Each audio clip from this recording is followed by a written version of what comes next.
Ce vendredi, vers 13h25 heure française, l'entreprise américaine United Launch Alliance lançait son lanceur Vulcan pour ce qui devait être son second vol de qualification. Enfin, c'est devenu un peu plus compliqué, mais j'y arrive dans un instant.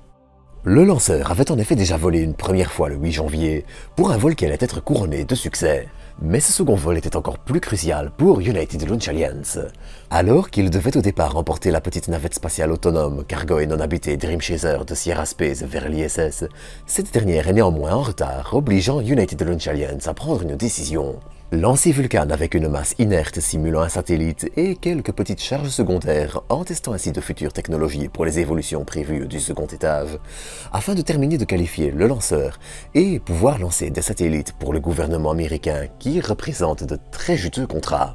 Mais les choses allaient prendre une tournure grave, cocasse et inattendue. On allait en effet voir un des deux boosters subir une explosion et perdre sa tuyère, par lequel les gaz chauds s'échappent. Alors, en gros, ces boosters, qui sont là pour augmenter les capacités de Vulcan en l'aidant à accélérer, sont des boosters diacarburants solides que vous pouvez comparer dans le fonctionnement à une fusée de feu d'artifice. Sauf que ce genre de feu d'artifice est tout sauf nominal. Il entraîne une perte de poussée, et un petit débris mal placé ou une explosion plus puissante aurait pu entraîner la perte du lanceur et de la charge utile, ce qui ne fut pas le cas aujourd'hui.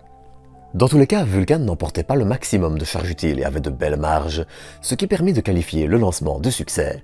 Mais le problème est que ce booster a été lourdement endommagé et que le drame n'est probablement pas passé loin.